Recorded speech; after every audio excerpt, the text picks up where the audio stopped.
And you can edit this out if you don't like it. She never does.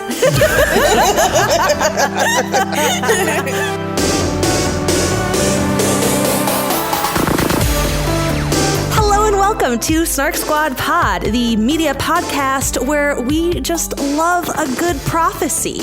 I am Nicole Sweeney.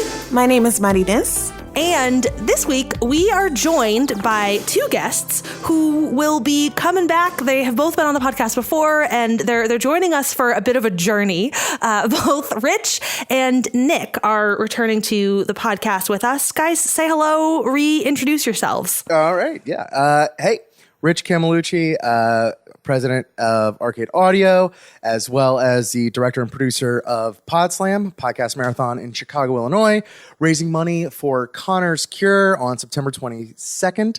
Head on over to arcadeaudio.net/podslam for all the awesome information about that. We should have our lineup announced, and it is a freaking amazing lineup. So check it out. And I'm Nick Jenkins, host of Real Bad, a podcast about real bad movies and why they want to hurt us, as well as senior producer for an online show called Crash Course. I work with Nicole in a wonderful office in Missoula, Montana, and my charity work happens only in December when Project for Awesome is going. So Rich and Nick are joining us again. And as I mentioned, they're going to go on a whole journey with us because we decided after our conversation about the Thor movies that we wanted to tackle the MCU, like the whole thing, and we're going to do it in order.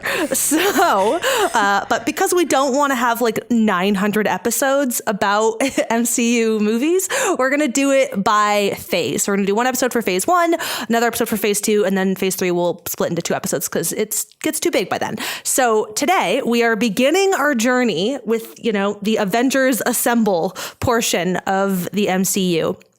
And because there are 6 movies that we watched, so Iron Man, Incredible Hulk, Iron Man 2, Thor, Captain America, and the Avengers, we're going to take advantage of Nick's presence on the podcast and steal from Real Bad's format and have each of these movies get a 60-second plot dump.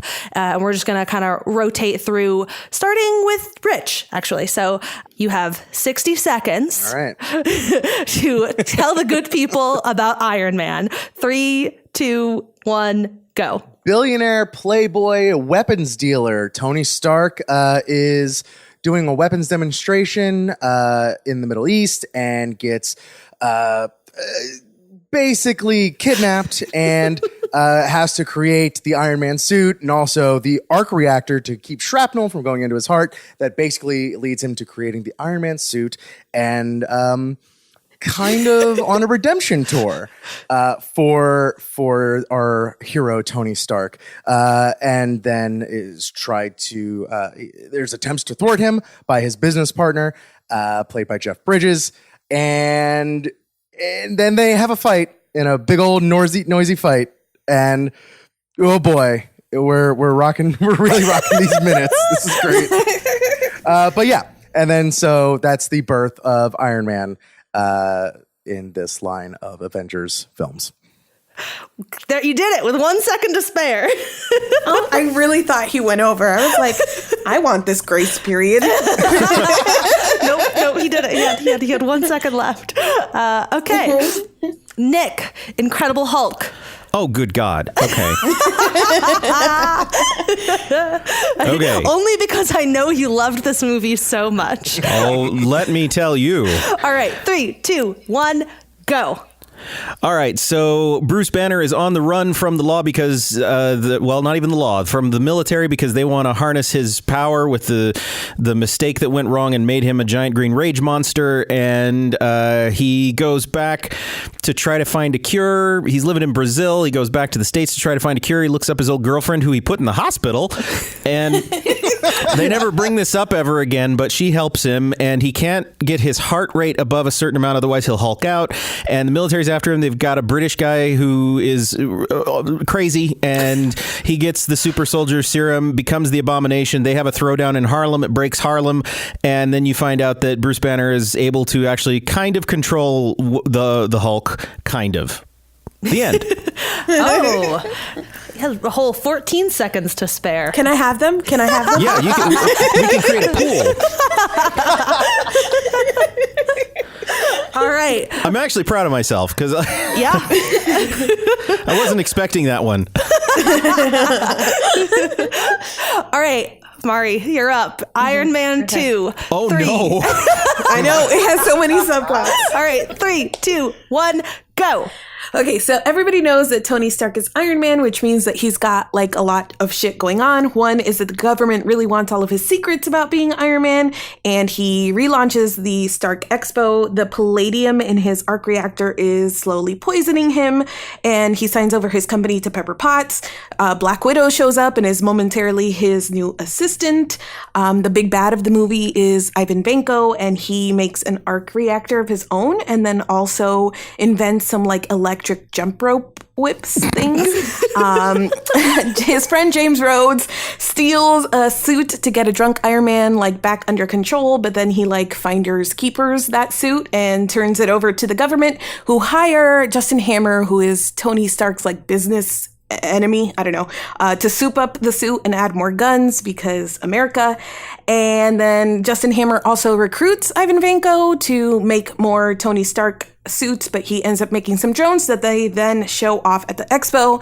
Vanko hijacks the droids, they attack the expo. Rhodes and Tony Stark team up to, I ran out of words and time. I'm giving you a little golf clap right now because that was the one I told Nicole I did not want. Yeah, they win. The end. Solid. Okay, my turn. Thor, which we already did. Rich already did a wonderful plot synopsis for, but I'm going to take 60 seconds to do a shittier one for. So here we go. So sort of prequel to the movie, Odin, king of Asgard, goes to war with the frost giants and steals this casket that is the source of their power. In like the present of the movie, we see Thor. He's like ascending to the throne of Asgard, but his coronation is interrupted because the frost giants invade to try to steal. I mean, a handful of frost giants try to steal the casket back, but they don't succeed. But still, Thor is super pissed that they got in at all, and so he rounds up his buddies and he tries to go to war with the frost giants.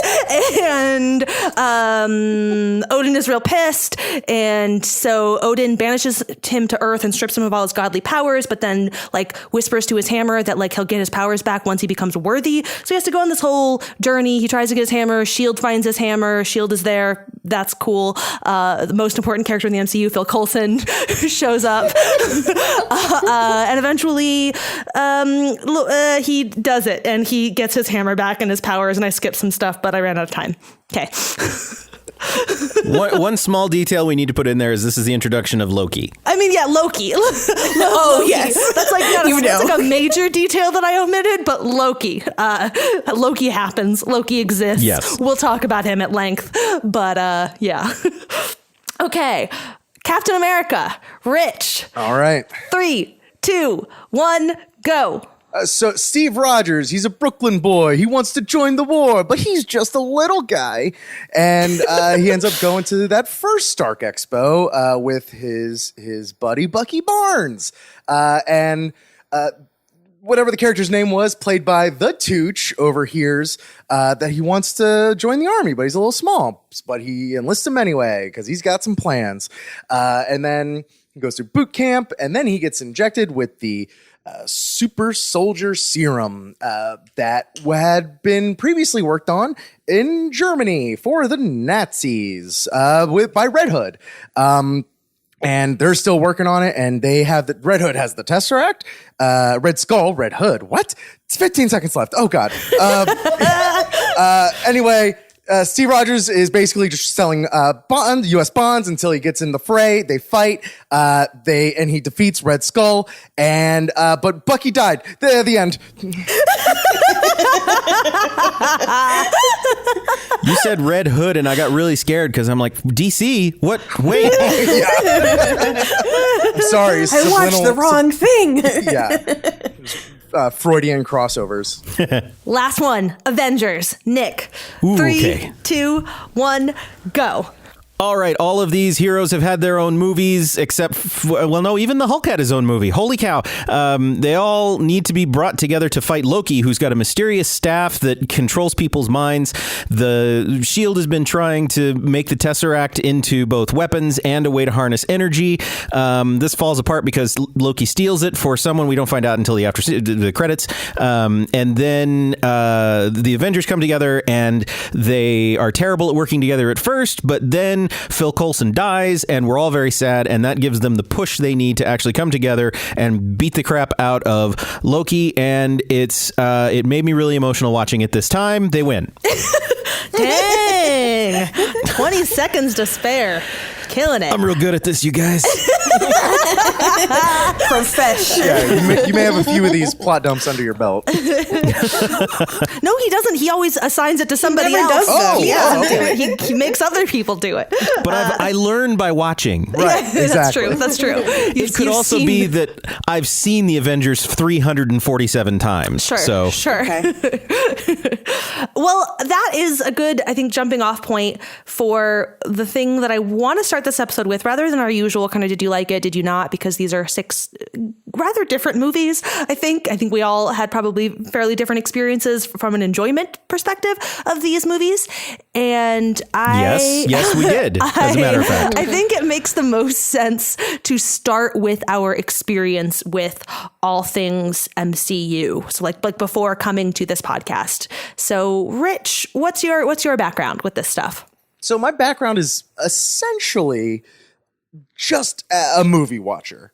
I will often pick the brains of a lot of friends that I have that are avid readers of the comic books and have lifelong histories with these characters and these storylines and these relationships. And so it really does help kind of like color things a little bit better for me. But I have seen all these movies. Most of these I've seen in theater when they were released. A lot of these I'm rewatching for the first time for this podcast. The thing that I keep getting sucked down the rabbit hole of is really like all of the backstage, like behind the scenes production elements of all of this, because it's crazy that this even exists. To be Yup. and the thing I found myself from the get-go looking for the most is just like, how much of this have they actually been planting the seeds for? How much did they kind of pivot from or go to plan B for? And so those are oftentimes the storylines I kind of find myself following more than the actual movies, which are still like more often than not pretty gripping nonetheless. But so before like coming to this podcast though, you've seen all of the movies that have been released? Yes. Okay. Yeah. Okay. Have you, and like, what have you seen of kind of the TV show? So you didn't read any of the comics, you know, a little bit like from friends and stuff, but no comics. Yeah. Yes to all the movies. What have you seen of like the TV stuff? Yeah, that's, I really tried with Agents of S.H.I.E.L.D. I made it like maybe 5 episodes in, something like that, and like nothing really stuck with me. But I have watched season 1 of Daredevil and Luke Cage, and wow, those are the only 2 I've seen season. Wow, all right, wow, I got some more viewing to do. Okay, You didn't see Jessica Jones? I started Jessica Jones, and just like the first episode, like the way the day was, like, this is very heavy. Oh, okay. Yes, That's fair. It's Yeah. super heavy. So you're all the movies and only a little bit of the TV, and that's your background. Okay, Correct. so Nick, what's your background? I feel pretty similar to Rich. I am probably more aware. I was a big X-Men comics fan growing up, and I was aware of the surrounding Marvel universe. And I had a lot of friends who were into it, so I would talk to them a lot about it. I played a lot of games that had all of these stories interwoven into them. So I'm aware of all the characters, and I'm aware of the X-Men side of things, which is another depressing story if you're talking about movies. At the time Iron Man came out, the sort of pinnacle of comic book movie had been The Dark Knight, which was just the year before.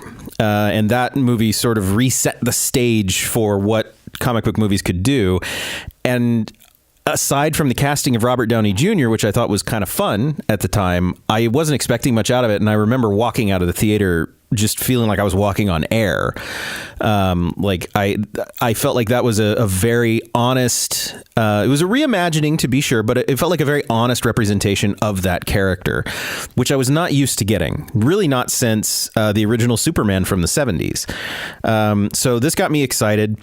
I didn't know that the Incredible Hulk was connected to this in any way when it came out. I had no idea of that. And so I skipped it in the theater because I just couldn't imagine a way that the Incredible Hulk worked. I didn't really like the casting of Edward Norton. We'll get into that later.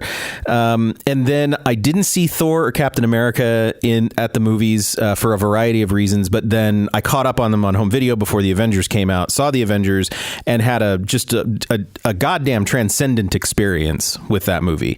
And so, yeah, I'm very similar to Rich also in television. I gave it the old college try with S.H.I.E.L.D. and I just couldn't do it. I got about halfway into season 2 and just gave up. I've been told it picks up actually like kind of right after that, but I don't know. I don't have the energy to go back. And then I did watch Daredevil, Jessica Jones, but I started to lose interest in stuff. I didn't enjoy Iron Fist.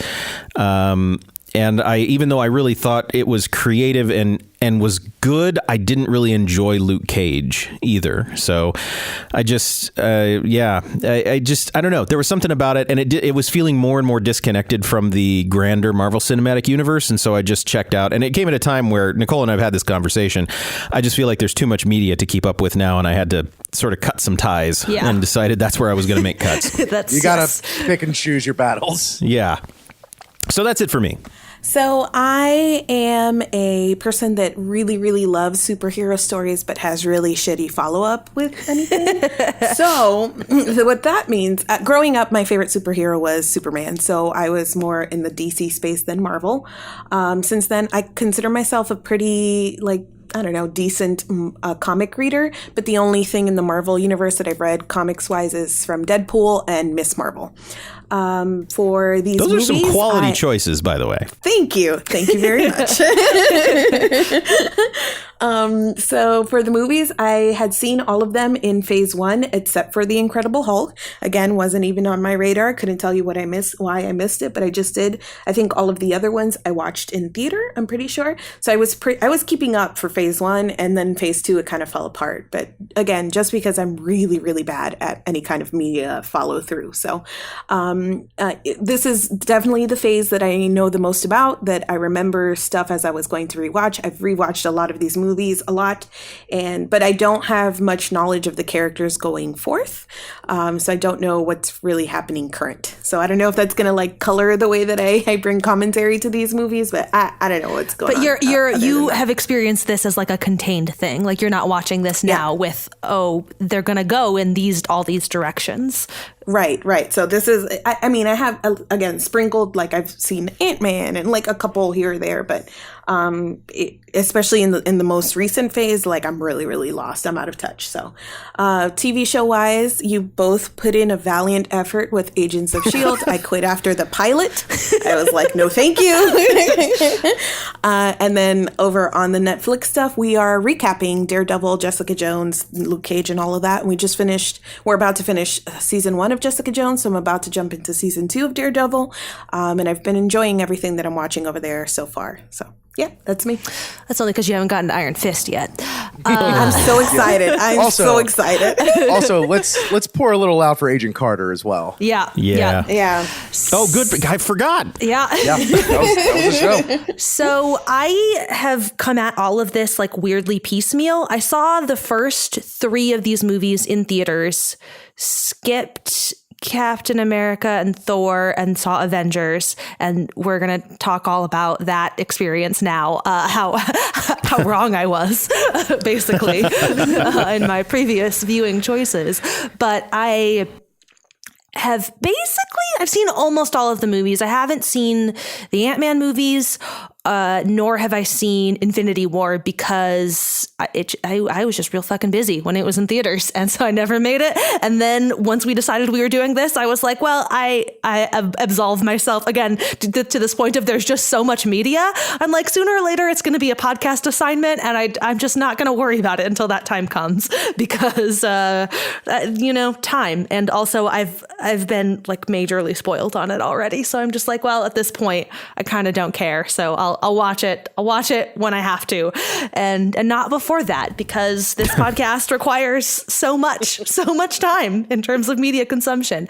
I have seen far and away the most of the TV shows. I've seen almost everything. I didn't finish Iron Fist because fuck that show. I might watch it to join the recapping team. I don't know. That sounds interesting. Yes, actually, I don't. Maybe I'll join that. I'll finally get that one under my belt because I hate that. But I am current on Agents of S.H.I.E.L.D. I've seen all 5 seasons of this show. And I don't know, man. I got a soft spot for it. I really enjoy it. I think the first season is fucking terrible, but I don't encourage anyone to watch it because I think the commitment that it requires of you before it gets good is like it asks too much to get to that point. But I have tremendous follow through. So I'm very much once I start it, it's rare that I quit things. So that's me and Agents of S.H.I.E.L.D. Comics wise, I am not a comic person. I never have been. I have, however, read the Mockingbird comics, which was just because of some shit that went down on Twitter. I purchased those, and those are the only comics I've ever read, which is like such a weird and random thing to have be my one foray into kind of superhero comics. I mean, she's not even a superhero, she's a spy. But anyway, so that's my background with all things Marvel. All of that background stuff out of the way. I think that the thing that I most want to talk about, and so this is where I'm going to start because I'm hosting, so I can do that, is the I mentioned this in some of my, background at some point already in the minutes that we've been recording. This was weird, like coming back to this now in 2018. I think we've talked about this in different contexts for other things on the podcast, but it's like sort of inescapable to me to talk about the very different experience of consuming this now, particularly all things Iron Man versus in the theaters. I remember going into like the first Iron Man movie and being very like on Tony Stark's side, I guess, like for all of these movies, and like in the Avengers too. It's very much, Nick and I kind of had a conversation about this yesterday or the day before, and about how the degree to which the Avengers is Tony Stark's movie, and it's, a lot of his perspective and stuff. And, there's that moment where Steve basically is sort of yelling at him for thinking that everything is a joke. And I feel like watching that in the theater, there's this element of like, oh man, yeah, he's so uptight. And I also hadn't seen his movie. And now I'm like, yeah, fucking tell him. Like, you tell Tony to shut the fuck up, because watching Iron Man 2, I was just like increasingly so annoyed. And I don't know, man. I just don't have the patience for it now. There's an element of watching this guy who I think the movie perspective is that like he's an asshole, but he's charming. And I think that I once had the experience of watching this and agreeing that like, yeah, he's just a charming asshole, to now being like, no, he's like just an asshole. And I don't know. It's interesting to me now to then come to like rewatching Thor and then Captain America, and like really, really, truly loving both of those. I mean, Captain America especially, I think is just a phenomenal movie. But both of those movies coming to these characters who are just so much more earnest. And I wonder if there is something about like, I don't know, media moments, like cultural moments that facilitate this. We're only talking about 10 years, so it's not like a ton of time from when these movies came out versus now. But I think I don't know. So much has happened. Yeah, I know, right? So I don't know. I'm curious what everybody else's experiences were with this, and I don't know. I'm in a pretty good place to talk about this because I have like the perfect attention span for movies. I can still watch Iron Man and go, oh, is he going to win at the end? Like I'm like an 8-year-old, I think, a lot of times. So I think Iron Man, if you go back and watch it now, is fighting an uphill battle of having 2 sequels that did some very bad things to that character. Iron Man 1 is also an extraordinary, and Rich backed me up on this, it's sort of an extraordinary piece of luck that Iron Man works because they really had no script. It was a lot of improv. They knew a general direction that they were going with the character, but it was about letting the actors act. Now, the interesting thing in that movie is, and something that I always took away from it, and I still take away from it, is the fact that he does learn something in that, and he makes positive change and tries to right his wrongs. A lot of people compare him, he's like Marvel's Batman, like, because he's the wealthy billionaire. But I in some respects, I don't agree with that because Batman didn't cause the problems with Gotham City. In this, arguable, but yeah, that's a good. Tony Stark is directly responding to something he has done. And in the first movie, I appreciate the fact that that's there, and I appreciate the fact that we don't lose him as a character. He doesn't become an Avenger, or he doesn't become Batman. He's still Tony Stark. He's still snarky. He's still an asshole, but he is also aware and smart enough to realize, at least in the confines of that movie. Now, then you get into Iron Man 2 and Iron Man 3, and you have a character who doesn't seem to ever learn anything. All he takes away from anything is that I'm smart, I figured this out, and therefore I'm great. Is that at least how I take it? And so the first Iron Man I can still watch and still enjoy watching that character learn lessons. But once I get into Iron Man 2, I also didn't realize how much I hated Iron Man 2 until I watched it this time. I thought it was just sort of a non-experience, but watching it this time, I was like openly uncomfortable and unhappy watching it.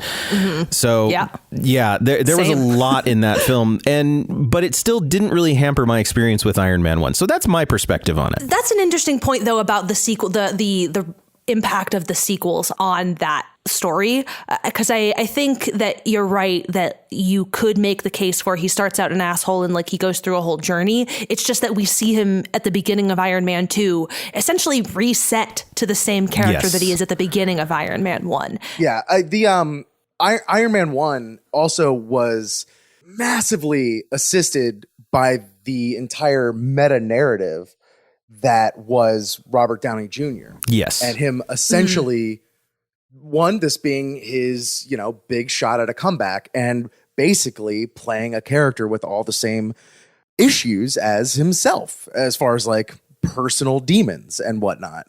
And yeah, it was fascinating to see that. And again, like the big theme that I sort of took out of Iron Man 1, you could also layer on to Robert Downey Jr.'s actual career in that it was all about big time second chances and redemption.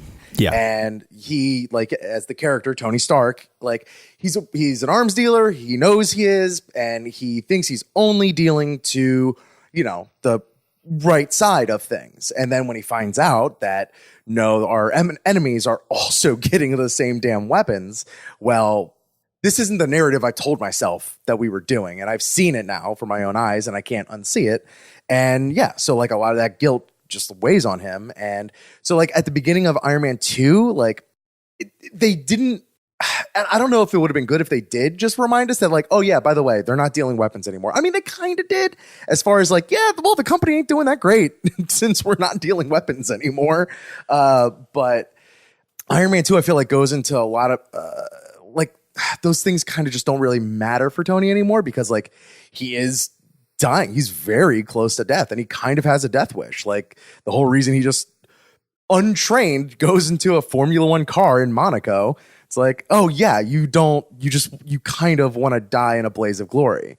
While also like dealing with like the sins of the father and the whole Mickey Rourke's entire character, which I feel like they thought they were going to get a lot more out of Mickey Rourke because like that was supposed to be his sort of big career comeback off of The Wrestler, but not quite the case. And I feel like they had to kind of bury him in that movie a lot. Anyway, Iron Man 2, I feel like the parts are greater than the whole, because there's some scenes, especially in that first act, that kind of just hum. Like that Senate hearing scene with basically all your major players. I think this also goes into a little bit of reality coming into it, because I was just unhappy with that entire scene, because I'm now living in a world where I don't want to see a Senate hearing, because I think all of these people are corrupt and stupid. So I'm just struggling with it in that movie. And I'm struggling with Tony Stark's attitude about I am the savior of the world, which for one thing, I'm like, really? Is that the lesson you learned from the last one? Is that you're the great savior? And so it just put me in a bad mood. I will say this, though. I have two nice things to say about, I want to get them out of the way right now. I have two nice things to say about Iron Man 2. Don Cheadle and Scarlett Johansson. Double yes. That's it. I think the rest of that movie is a giant piece of shit.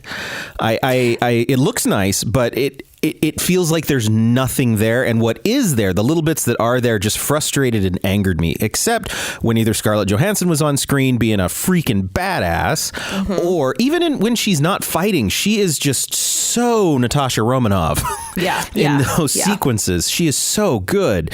And I like her interplay between Robert Downey Jr. or between Samuel L. Jackson. Like, all of that stuff is great. And then I think Don Cheadle is a massive step up for me. I'm not a big Terrence Howard fan, so I was really excited when Don Cheadle got to step in and be Rhodey. I like the way that they handle it in the script too. That, like, the fact that he enters with that line of "I'm here, it's me." I deal with it. Yeah. Oh, that was perfect. Yeah. So I don't know. I think there's a lot there. What do you two feel, though? Like, what? Yeah, I want to circle back to this sort of initial question, I guess, of the experience of Tony Stark in 2008 versus 2018. So I went into this, like I said, having watched everything except for The Incredible Hulk.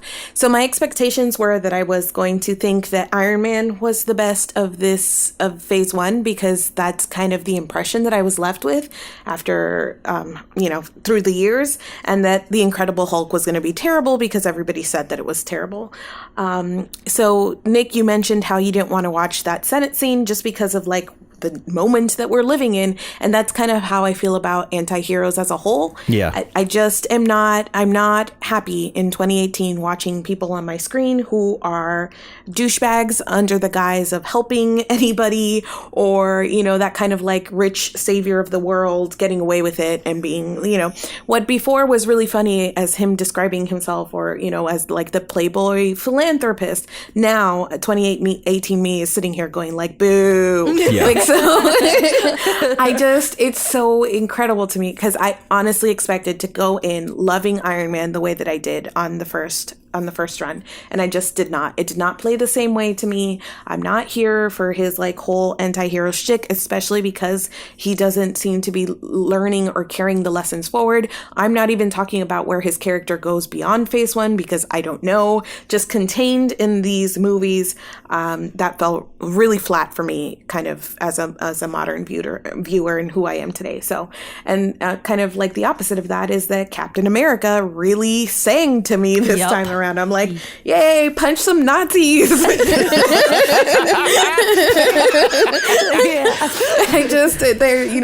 and he doesn't like bullies. I know. Whereas before, his down home, too good to be true, where I see that people might have seen that one-dimensionally before, I don't know, there was something really refreshing about that. Not only because it's 2018 and everything we're living through, but because media has had a tendency, I think, recently to get darker and more towards the side of the anti-hero. So to just see a good hero, again, regardless of where his character goes forward, in his introduction, that was really fun and refreshing for me, I thought. There was a moment in The Avengers that didn't stick with me in the theater, but it really stuck with me this time, relating to what you're talking about. And it's where Coulson is talking to Cap, and he says, Cap says, wait, uniform isn't, I don't know, aren't there stars and stripes a little old fashioned? And he said, I think with everything that's gone on, with everything that's going to come to light, the world could do with a little old fashioned. And I was kind of like, yeah, I guess I could too. I could do with a little one dimensional nice person. I mean, it is not fair to call him just one-dimensional. Oh, no. But I think this sort of goes back to it, though, like this thing of watching it now, of just getting to this place where so many anti-hero stories just feel like making someone an asshole is like has became a sort of shorthand for look how complicated they are.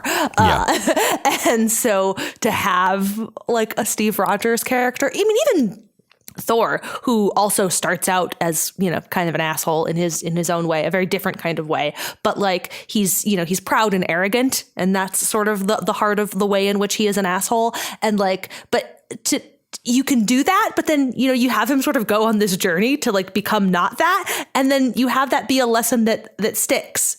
Yes. Right? Like that's the thing. Like he starts out that movie, like very proud and arrogant, and then has to sort of learn to not be that way, like learn what is wrong about him being that way. And, obviously like there are traces of that kind of persist throughout, but like he learns to appreciate, the value of people that he had previously seen as beneath him. And that is the lesson that does stick. And he grows. And that is the thing that is just like, we watched 3 whole movies with Tony Stark. And I feel like finally at the end of the Avengers, it does feel like maybe he's learned a lesson, but I don't know. It seemed like he did at the end of Iron Man. And then I watched Iron Man 2 and it was like, nope, you learned nothing. So it's hard to imagine that so this is when we talk about like certain tropes and certain things that can be problematic within media.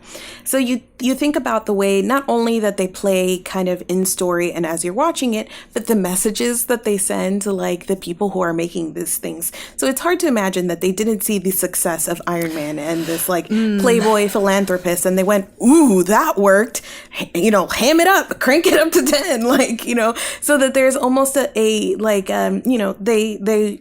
might have been playing on what they saw was successful without really thinking about the consistency of the character moving forward. That yes, this is what we might have enjoyed about Tony Stark in Iron Man 1, but to keep the character like narrative moving forward, he has to change. But it seems that they just kept it as it was because it was successful, because it is Robert Downey Jr. and just kind of moved in that direction because that's who Iron Man is. I would say especially with Iron Man 2. Yes. Which is such a trip to me too, though, because like given the scope of what they were clearly intending, we're doing this, we're talking about these movies in this way as this batch, because in a lot of ways it is clear that it is intentionally episodic, like a TV show almost, like that this is like a season of TV. Like that's basically how we're discussing it right now, is that these 6 movies are basically like a season of the MCU, the show, right? And because they were designed that way,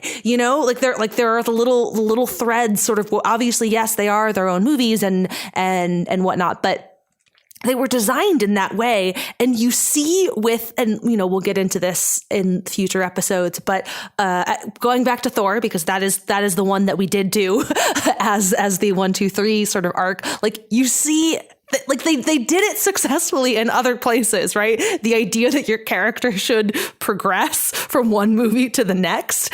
And it's just like, it's like perplexing to me. I don't know that they missed the mark so fully. Perplexing, yes, but also if you look at the progression of Iron Man coming out and in this, being like successful, like Nick was saying, almost surprisingly so. And I think probably with a superhero that was lesser known back then, like who the hell was Iron Man? He's not like Superman. He's not Batman. So they came out, they had the success. Incredible Hulk comes. What comes next? Incredible Hulk. Incredible Hulk. Yep. Incredible Hulk comes next. Not the runaway success probably that they were hoping for. And then you follow up with Iron Man 2, and then they almost reset and go back to what was successful the first time. Right. And then so it's like they didn't learn the lesson, I think almost purposefully. And to us, kind of looking back, especially in this episodic fashion, we can really see how that missed the mark. But you can almost see that they're trying to recover something that they thought was successful the first time around. In a behind the scenes capacity. So Iron Man came out in May. Incredible Hulk came out, I think, either towards the end of the summer or maybe fall, something like that, and of the same year. And I feel like even though Incredible Hulk like met their expectations, it was still kind of a punch in the mouth based off of what happened with Iron Man. And so there's like a whole year that goes by before Iron Man 2 even comes out in 2010. And I think a lot of things changed like story-wise. I think they did recalibrate to like, all right, let's hit the reset on Iron Man, make him this fun, quippy, charismatic douchebag that, you know, we feel like kind of worked the first time. And then, so in the first Iron Man, there was like a lot of hints. There was a lot of breadcrumbs laid about the Mandarin and the 10 rings and that frickin' bargain bin Diesel that had like the one ring in Iron Man. And I feel like that's after Incredible Hulk. That's when they kind of like recalibrated, because I feel like the original Endgame wasn't going to be so much the Infinity Gauntlet, but Mandarin and the 10 rings. And we eventually kind of sort of meet Mandarin later. But yeah, I feel like in that year off, they kind of like recalibrated everything, which does kind of explain away the reset feeling of and retread feeling of Iron Man 2 and them not quite getting it. But with Thor and Captain America, like really, really, really getting back in the saddle and like they're on a clear path. And Avengers, as far as like character work goes, Avengers did more character work with Bruce Banner and the Incredible Hulk in 15, 20 minutes of screen time? Yeah. Then Yes. the entire quote unquote chase movie that was the Incredible Hulk. Oh God. I don't even know where to begin with the Incredible Hulk. It's such a frustratingly badly told story. Yeah, you can, I think, pin a lot of that on Edward Norton himself, because he went in and like tinkered with the script. Yeah. And I think that Kevin Feige and a lot of the higher ups at Marvel knew what they wanted to do and saw that they weren't going to be able to make it work with this guy. And they said, yeah, that's going to be a no for me, dog. And moved on from him. And even if that means releasing no more standalone Hulk movies, we'll backdoor it with things like Thor Ragnarok and we'll make it work. It's so frustrating to me because as a kid, I loved the Incredible Hulk TV show. It was on in reruns. And so I loved it. And then Ang Lee's Hulk comes out and it's just a weird movie. Yeah. That's like, it's not even really connected to me as a comic book movie. It's just this weird science fiction movie. And then this comes out and it's just like, oh, maybe the Incredible, this is what my brain was thinking when I saw this, is maybe the Incredible Hulk just doesn't work.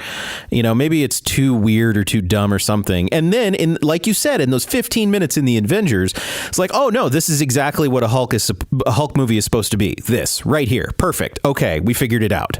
I've had that same conversation with friends about the Fantastic Four, as far as like, maybe this just doesn't work as a movie or anything like that. And it's like, well, no, it's kind of what kickstarted all of it. And it will work if you just needs to find the right creative team and correct context, which with the new merger, who knows, maybe we do get all of that. But back on to Incredible Hulk, man, just like top to bottom, everything about this, from just it just plodding along literally across South and North America, and just the wooden awful performances, and like the render of Norton himself as the Hulk is just like ugly. Like Yep. Ruffalo's Hulk is, in Hulk adjusted terms, handsome. He's adorable. Yeah. And oh boy, Liv Tyler, you know, just stick to the rings, maybe. I am never a blame the cast person. I am a fully blame the director person. And the only person I'll blame here that's an actor is Edward Norton for rewriting a script that it's like, dude, no. But I love this cast. I love Tim Roth. I love William Hurt. I've seen Edward Norton be good in things. Yeah. Oh, absolutely. And I love Liv Tyler. Like even in crap movies, I like her. So I don't think it's a problem with the cast. I think it's a problem that's just like it just doesn't feel like. Well, and I even read that Edward Norton had to direct himself in a lot of sequences because there were so many units running. And it's so weird that there were so many units running and there's just so little story in here. Like there's just not a lot happening. And even at the end with the big throwdown between Abomination and Hulk, I'm like, this is fascinating from a storytelling perspective because the stakes aren't really. There's not even a basic sense of like, okay, well, what if you lose to the Abomination, or what if you beat, like, it's a wrestling match. You just threw two things into a cage and that's it. It's all spectacle. And it was just like an exhibition, basically. Yes. But also, so something dawned on me in this movie that is applicable to superhero movies across the board. There is such a massive amount of like weird, nonsensical bullshit that you have to make come out of your mouth in a convincing way. And it just didn't feel like anybody behind the screen, in front of the screen, anything like was really bought in on all the crazy mumbo jumbo science that they had to like get across. I mean, this script is just bad. The dialogue is just so bad. Yes. Like, it is fascinating to me that like Edward Norton was like, oh yeah, like I'll tinker. I want to know who's responsible for the fact that every conversation is terrible. Like I started writing down, like I had taken a couple notes about like, this is this conversation, whatever. And then it like grew into all of this guy's dialogue is bad. And then I was like, no, it's just everyone, it's all bad. And Zach Penn, baby. Oh, I mean, and I will say, I also took notes. Iron Man, I think there's a lot of really fucking terrible dialogue in Iron Man too. But I think you addressed it well too, though, that like there's an element of buy-in that like with Iron Man, a lot of the terrible dialogue didn't bother me nearly as much because everyone in the scene was in it enough that I was like, okay, like whatever. I'm going to take a snarky note about it, but like it's fine in a way that Hulk was just, it was not fine. It was never fine. It was all bad. And I don't know. And I'm not sure where you even, I think, yes, the director is a huge piece of it, but also like the script is just so bad. Like there's no. For me, I think that like the bottom line of what happened to the Hulk in terms of like what I could parse it down to and contain it in is that this was neither a true origin story, nor was it like the hero fighting against evil story. They took the middle of what goes between the origin and fighting against the big bad and made it an entire movie. Ooh. So we get the origin in the flashy bits of the credits, like just in the weirdest exposition, you get the actual origin story. And then you don't have a big bad until the Abomination in the final 20 minutes of the movie. And the entire rest of the movie is just him running around and running away. And the government doesn't feel like in this as a big enough like villain or entity or like kind of opposite of what is the Hulk story in this. It's not there. The government's motive like makes sense too, and it's not until like late that they start to address that that Banner's concern is that they're going to try to weaponize him, like weaponize his thing. Like it's more honestly for most of it just feels like, yeah, you're fucking dangerous, and so I get why the government wants to like contain you. I don't know, like you're not like the stakes are not presented in a clear enough way for the audience that to like properly buy into any of it. They took the middle of an origin story and they made it the entire movie. That was like its biggest mistake. Yeah. There's a part of me that appreciated it not being like a full-on origin story, because especially with the whole, like Iron Man, you kind of got to do that because a lot of people just aren't familiar with Iron Man when that movie came out. Same thing with Thor. Whereas the Incredible Hulk is a character that's sort of been in the pop culture kind of, not zeitgeist, but like it's just been around since the 70s. So we kind of understand the basic, like your mom could kind of go through how Bruce Banner or David Banner became the Hulk. Right, like Spider-Man. Exactly. Like we know. Same thing with Batman, but we're still going to see those pearls hit the floor every damn 5 years or whatever it's going to be. I feel like the best example of like the difference between Incredible Hulk and any of these other movies is in Iron Man. They make you invest in a character that gets taken out in the first hour of the movie, in the first hour of this entire cinematic universe. That scientist, or the doctor that Tony Stark gets locked in the cave with. Jensen, yeah. I was feeling the feels when he sacrificed himself because he said he was going to go see his family, and he is, because they're dead. Well, and I think this is a bit of cinematic, like this is Jon Favreau, who is an actor first, works really well with actors. And I was noticing in particular, I think, Nicole, you were talking about the fact that all of the conversations in The Incredible Hulk are boring and blah, blah, blah, blah, blah. And I agree with you. But if you watch Jensen's performance or Robert Downey Jr.'s performance or Jeff Bridges' performance, you can notice a different quality of how they're being directed and where the beats in the scene are.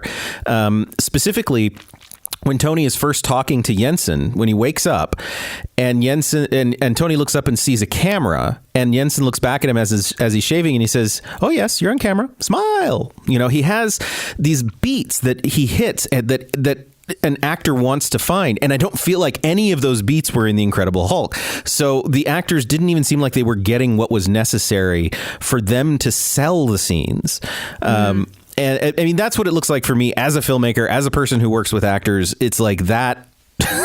That seemed to be one of the big things that was missing, because even as Rich said, like there's a bunch of gobbledygook in Iron Man, but all of the actors seem like they've bought in. Whereas in The Incredible Hulk, none of the actors do. And they're all quality actors. Yeah. Like Tim Roth is an amazing actor. So, but yet it none of it worked. And there's one thing I want to talk about with The Incredible Hulk that I think explains a lot of it just in terms of storytelling. If we pay attention to the first instance in the body of the movie of Incredible Hulk, of when the Hulk shows up and thrashes a place, who is he thrashing? It's a bunch of bad guys. That's what he's doing. It's either those creeps that were hitting on the woman he works with, or it's a bunch of the military people, which we have already coded as bad. So that's our first experience. Now, if you flash forward to the Avengers, who is in danger when the Hulk first shows up in the Avengers? It's Black Widow. It's the only non-superpowered Avenger at that point, and a person who has the most contact with Bruce Banner. We are frightened for her, so we're actually aware of how dangerous the Incredible Hulk is. Whereas the first part of the Incredible Hulk, we're just like, oh yeah, it's just carnage. It's fine. There's no heart to it. There's no. We're not worried about any of the characters. In fact, we probably want to see him smash a bunch of stuff, but Joss Whedon gives us the ability to actually go, oh no, this is bad. Like this could not be worse. She's even got her foot trapped. She can't get out. Right. That does not exist anywhere in The Incredible Hulk except for the credit sequence at the beginning, which makes me think that the credit sequence was an afterthought, because the credit sequence shows that he put Liv Tyler in the hospital, because it's never mentioned again. It's never brought up in any way.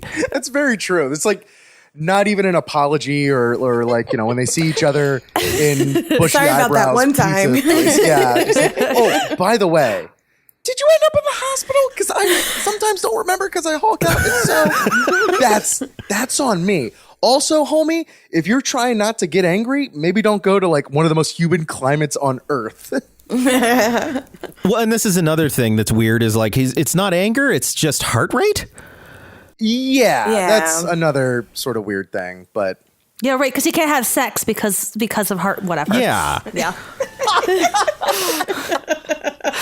It's fucking stupid. I think that in order to make a movie about a giant destructive entity that is mostly nonverbal when he is the Hulk, so this is like the centerpiece of your movie, you really have to up it on the human side of it. And so that's like playing into what Nick is saying, and that's what Mark Ruffalo I think brings to the character. For sure. Is that you really understand like the differences between Bruce Banner and the Hulk, and you empathize with Bruce, and he really, and Banner seems to be containing something in the Avengers. He seems to be worried about it himself. And then he's got like that affable, lovable quality to him in the Avengers. And I think that human scale of it is missing in the Incredible Hulk. So that when you have like the nonverbal, destructive juggernaut or whatever, you're just kind of like, like what are the stakes? Why do I care? I don't think that piece is there. And so much so to the point where like Banner doesn't even want to refer to the Hulk. He keeps calling him that guy. The other guy.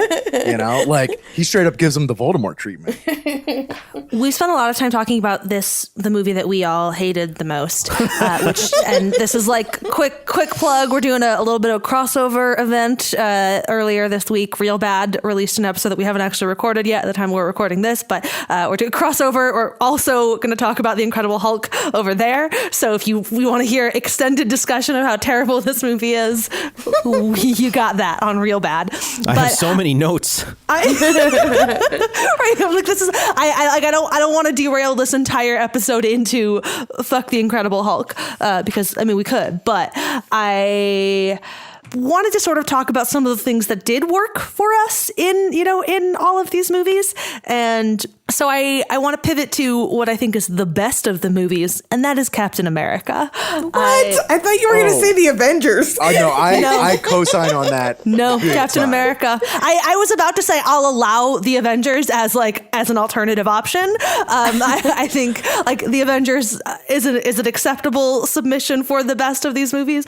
That's my number 2. Captain America is my tops, though. I just loved this movie so much. I think echoing back to what we talked about before, though, the 2018 experience of this, the Stanley Tucci's like speech to Steve before he gets the night before he gets the procedure was a little on the nose in 2018 about the Nazis, the bit about like the first country they invaded was their own, and like the parades and the marches and whatever. It's just like, damn. This is it's a little rough right now, but yeah, it's so interesting to me too, because all of the discussion of like whether any of this could work. And I think it's important to bring up and to discuss as we talk about these movies that like 10 years later, we are now living in, in addition to all of like the socio-political world that we're living in, but like cinematically, we are living in a world where like the sort of movie range of possibilities have already been changed by the decisions that the MCU made. And so I think, I don't know, like it is definitely worth acknowledging the ways in which all of these things seemed like they couldn't have or wouldn't have worked. And Captain America is another one that like I totally skipped it in theaters because I was like, I don't care. Whatever. I'm not here for ironically, I'm not here for nationalism, but hilariously, like Iron Man had way more like weird nationalism in it than Captain America did. And so like, it's really interesting to see the way, I don't know, just like how effectively they leaned into the earnestness of Captain America and like made that the thing, like like something that could have felt very hokey and silly. Their way around that was to just say, no, we're going to go all in on that. And I think it was great. I love it so much. I love that movie, you guys. I don't think people really understand how heavy a lift that movie was and how well they lifted it. Like that is going back and rewatching it. That movie is stunning. That it work, not only that it works at all, because I was right there with you, like, oh, this is not going to be good. This is stupid. I understand they have to do it in order to get. I understand they have to make B before they can get to C. Like, I get that, but it's probably going to be crap. And it turns out that this also had a heavy rewrite from Joss Whedon. He's uncredited, but it's common knowledge now. So, there's a bit more life to it, I think, than a lot of the other scripts that we got. But I agree, and I can't think of a better way to say it. They just leaned into the earnestness, and they cast really well, which is something. Oh, yes. Yeah. Which is something that, with the exception of Edward Norton, I feel like they have done well across the board. And maybe with a different director, different screenwriter, I wouldn't be saying that about Edward Norton. But like Chris Evans and that whole cast of Captain America: The First Avenger is just chef's kiss. It's so good. I'm realizing through like guesting on this podcast that I am very easy to please a lot of times. Like I came out of my rewatch of Iron Man 2 going like, that was better than I remember it being. Oh, it's still not fantastic, but yeah, Captain America, there's so much life. You were talking earlier about just like there being life in these performances and just these little nuances, and there's just, this movie feels so alive, and yeah, everyone is so fantastic. Even freaking Marjorie Tyrell's got a little bit of a part in this dang movie. Doing Marjorie Tyrell things. I remember watching that going like, I had no idea she was in this. Oh, she's gone. I think if this movie knew that it had some heavy lifting to do, I think the first thing that it did was the amazing casting. But I think also it was very smart if they had this story that was like all about go America go and like nationalism, that it dated it back and it gave us an origin story and it gave us like the bulk of this, like, you know, what's going to bring out the go American people, put them against Nazis. And so that, I think that seeing that this story in that context, I think did really well for Captain America. They also did some things to temper that too. Like, I mean, there's the scene where Steve meets Stanley Tucci where, you know, he's like, oh, you don't like wanting to fight Nazis and or whether or not Steve has a problem with him being German and like him being like, no, like it's not like whatever, that's fine. I don't like bullies. They make a point of tempering some of that nationalism in Steve. There's an overwhelming sense of, from him and Bucky both, there's not an overwhelming sense of yay USA. There is an overwhelming sense of duty. Yes. Right. And that is a big deal, I think, in this script, and plays really well. And it plays well earnestly, you know, because his whole attitude is like, we got people laying down their lives and I got, you know, I should have that same duty, you know, like that. I'm a citizen. I do, you know, X, Y, Z. And so I think it really, really played well. And it feels, again, like an old fashioned adventure film. And that's purposeful. I mean, Joe Johnston, who directed it, you know, did The Rocketeer, which is a very similar in tone movie. I mean, the other thing about this is just that it's also like, it's thrilling. Like it is a thrilling adventure film. How often do we get thrilling adventure films anymore? We really don't. And so it's like, I don't know, when I was watching it, the last time I watched it, it was just like, God, what, this movie is almost a decade old and it feels refreshing to watch this movie. I don't think enough can be made of going back to that one line of, no, sir, I don't care what country they're from. I just don't like bullies. Yeah. That line is Captain America's true north for the entirety of everything else that we're about to see moving forward in this universe. And it's that's one of those beautiful things to see, of just trying to find the seams and see the groundwork that's being laid. That is some, if I can quote Nick from earlier, mwah, chef's kiss work right there.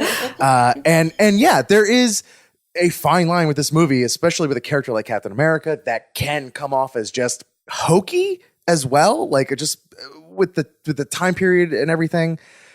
But because it's played so earnestly, and the commitment to sacrifice that the character displays throughout the entire movie, from boot camp where he jumps on the freaking grenade to the end of the movie where he goes down with the airship.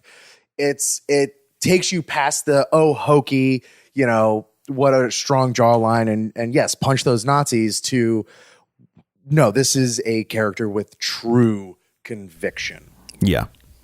And we're glad he's on our side. Yeah. Yeah. I also want to point out, a lot of people make fun of, well, not a lot of people. I've seen people make fun of Hugo Weaving's accent. And that's because he's not doing a German accent. He's doing an Austrian accent. And it's an incredible Austrian accent. It's just bizarre to me. I remember when I first heard it, I was like, that sounds weird. And then I realized, oh, he's doing an Austrian accent? That's cool. There you go. I'm huge into accents, apparently, but yeah. And I think it's a shame that Hugo Weaving didn't want to come back, because one of the big overall problems, I think, especially phase one, well, I guess maybe all the phases, but especially phase one has, is these weak villains. They got Loki, and then beyond that, they have a bunch of people who go crazy for no reason and then die. And they just want to take over the world, or, you know, whatever, or they're just angry at stuff. Yeah, and that can work, but like, I think Red Skull would have been a great foil to come back again. Yeah. Red Skull is like loosely mentioned a lot on Agents of S.H.I.E.L.D. That was like another thing that was kind of a trip about watching this, is that I again, have like weird backwards associations for a lot of things. I mentioned this on the Thor episode that like, because I watched Thor for the first time for this podcast, like I met Sif first on Agents of S.H.I.E.L.D., you know? And so like, oh, that lady, I love her. She's great. But like, actually that was, you know, where she first shows up. So there are a couple little things like that coming to this from kind of the other way that were really sort of fun and interesting. Obviously, like no Hugo Weaving on Agents of S.H.I.E.L.D., but they find ways to kind of work that character in.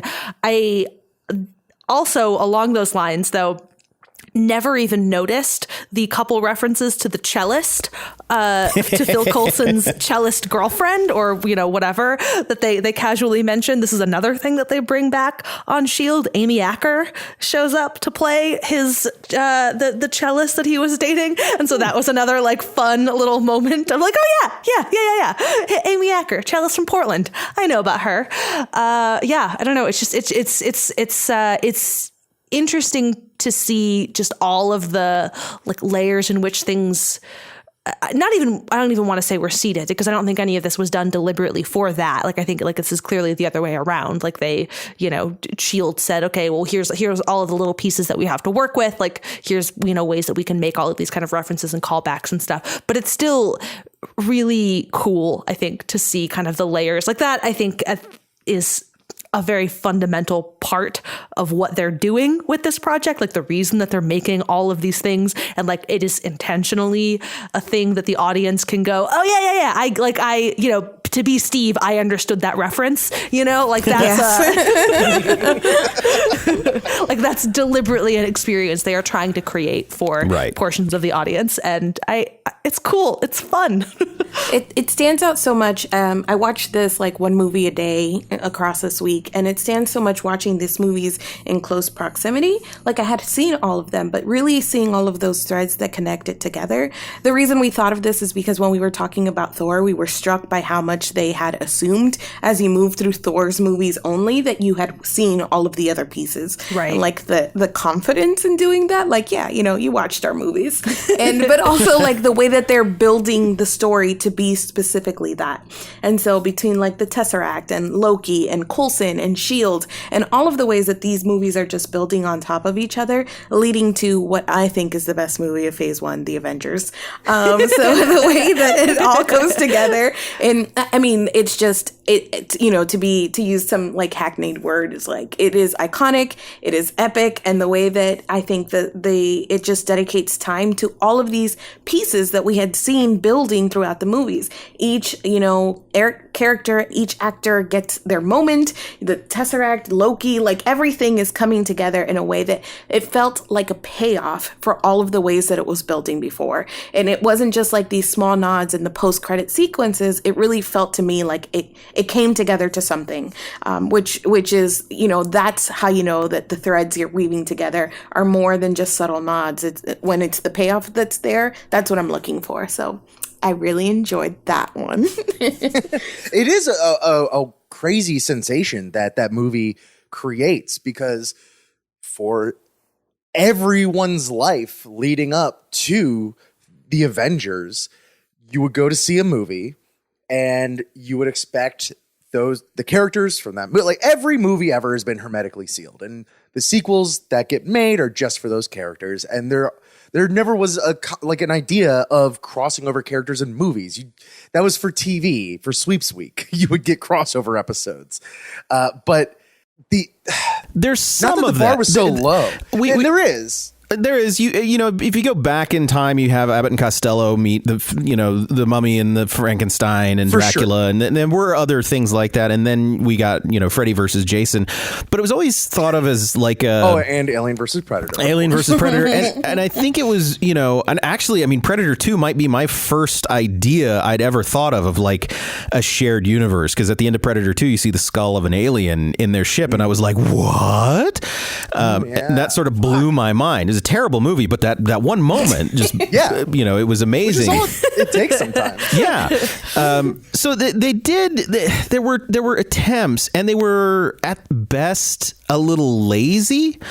Ironically, I think probably the best produced one of those we had was Freddy versus Jason, which kind of is mind blowing if you think about it. But like they were there, but it was all either like a sideshow act in some respects, or an obvious cash in, or some sort of punchline to something. And it just was never attempted on a scale like this. Correct. And it felt like playing with all of your action figures. Like growing up, I used to play with all of my Ghostbusters figures, all of my Ninja Turtle figures, all of my Power Ranger figures, all of my wrestling figures, all in the same world. Like frickin' Donatello could be my Intercontinental Champion, while Jason just got hit with ectoplasm slime from Slimer.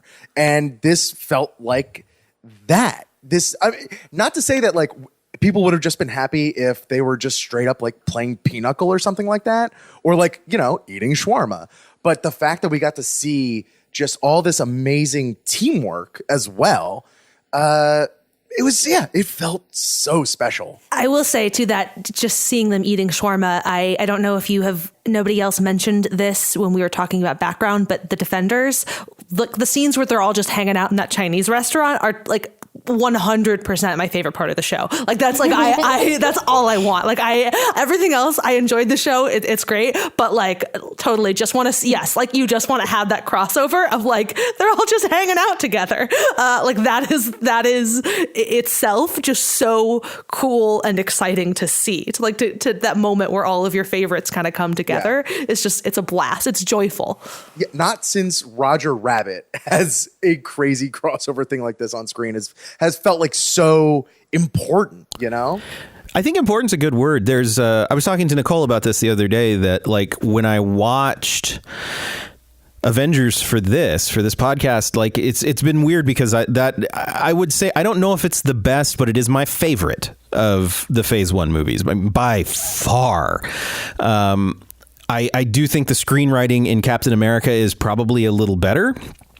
And there are arguments to be made there. It's better or worse. What the hell? It's it's all opinion. It's all subjective. I have almost a religious experience watching the Avengers. Like it is, there is something so meaningful to me, not just from being a comic book character and a film goer, but also being a person who creates things. Like to see that shot of all of the Avengers in New York with the camera going around them.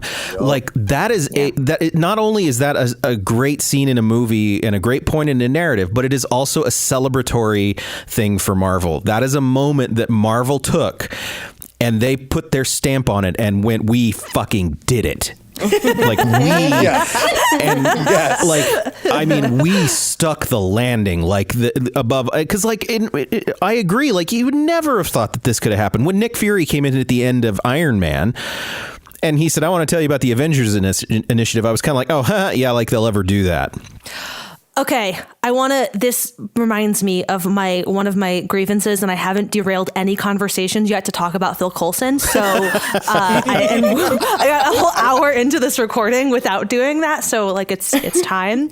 But I just want to say that at the end of Incredible Hulk, when fucking Tony Stark shows up to tease the idea of, again, this like interconnectedness, that makes no sense, especially given the plot of Iron Man 2. That should have been Phil Coulson. Yep. And not just because I love Phil Coulson and enjoyed all of the appearances of Phil Coulson. That bias aside, it also just makes no sense for it to have been Tony Stark who like shows up. But then we start Iron Man 2 and we again go through the process of like, I don't know, am I going to be an Avenger? Like, so why was he? Let me counter that by saying if it had been Phil Coulson, that would have been something good and right, and that wouldn't have fit into that movie at all. I was just going to say that you really derailed this conversation to bring us back to why the Incredible Hulk was terrible. Yeah. So, I mean, you can just look at that entire decision to like, yes, of course that would make sense. Phil Coulson has to be the one that goes and does this. Yes. But what's going to excite people more? We got Robert Downey Jr. on speed dial. He'll be right there. I brought it up because we were having this whole conversation about like the way in which things were interwoven. It's weird to me too, because like that's sort of like the cheap way to go. Whereas like the whole like the part of why I, come at this and like, oh yay, Phil Coulson, like isn't even just Agents of S.H.I.E.L.D. It's that he like deliberately was a character who served that purpose in these movies. Yeah. That he was this fun little thread that if you're watching all of these movies, and especially if you're not watching them back to back, like you're watching them every couple of years, you're like, oh shit, is that guy? Like I remember that guy. He had like 2 lines in that other movie. And so to watch him sort of keep coming back in those little ways, independent of like sense, there's also an element to which that is sort of inherently fun and interesting because it's not as obvious as like, oh yes, this is Robert Downey Jr., Yeah. I mean, there are a lot of different directions you could have taken that, which would have worked. That I think even if Nick Fury had shown up, that would have been fine. It makes no sense that Robert Downey Jr., Tony Stark, Robert Downey, whoever. It makes no sense that person shows up. Yes. At that, and I think that's time. Indicative of why they took a year off to pump the brakes and recalibrate everything. Also, if you really, really want to lose some time that you might actually need to put towards getting things done, there are no shortage of fun fan theories about how Clark Gregg's character from The West Wing is also the same character as Agent Oh Phil my Coulson. God. And it's very satisfying. That's great. That's great. That sounds like a rabbit hole I could happily fall down. Listen, if we are all shooting our shot in terms of derailing this conversation, yes, I just want to end this by saying that we talked about this when we watched the Thor movies, and I alluded to it just based on what I remembered about the Avengers, but I want to come back in full knowledge and say, fuck Loki. Fuck everybody. Who sold me Loki as any kind of lovable villain. No, I reject it. I firmly stand against Loki. In the fullness of my knowledge and feelings, thank you for coming to my TED Talk. But the fandoms. This is the same problem I have with people romanticizing Kylo Ren. It's right. I don't care how sexy you find him. He's bad. And sort of, to bring it back to the thing that we talked about on that Thor episode, much of the credit for the fandom being, how fandoms can sometimes be is to Tom Hiddleston being so phenomenal in that part. Yes, truly, he's amazing. He's fantastic. And I don't think there's any confusion on the part of the movie or Tom Hiddleston that Loki is bad. The worst. But I yes, firm agree. He's terrible. I want to say 2 more things real quick before we get out of here. The first is I didn't get to throw in my 2 cents on Thor. Oh, because I wasn't here. I'm not talking about any of the sequels, just talking about Thor. I'm going to say this movie's whatever. It's got a wonderful cast. Kat Dennings. I could just watch Kat Dennings be Kat Dennings for hours. Amen. Yes. And that's correct. And that's great. I don't think Kenneth Branagh did a good job directing this movie. I want to high five you right now. Yeah, I feel like this is we're probably gonna talk about Thor more in the next episode when we include Dark World, and we have the clear split between Mari and I and you guys who are on Team Dark World. I don't think this is a bad movie. I don't want to say that. I don't think it's bad. I just don't really enjoy it that much. I had so much fun after watching Incredible Hulk and Iron Man 2 on, again, I'd say this, Mari, a movie a day. So I watched those 2 movies and I got to Thor and I was like, wow, this is what it feels like to have fun while watching a movie. It's really difficult for me because I know where all of this is going. Sure. To not just love Chris Hemsworth and Thor. But I don't like what Kenneth Branagh did with that film. I just don't like it. I don't enjoy watching it other than I just enjoy the cast. That's fair. The other thing I just want to talk about really quickly is it's still Marvel did open a door by doing the Avengers, but it didn't it didn't show everybody how to do it, because if you look at all of these other companies now that are trying to do this same thing, they're trying to emulate it, and they are just falling on their faces. Like, they don't know what they're doing. I'm thinking obviously Justice League is the biggest, most prime example, but if you think of that, the Mummy reboot that happened, that they out of the gate were saying this is a shared universe and we're going to have Dr. Jekyll and we're going to have all of these movies are going to come together, and they couldn't even get the first one to be a success.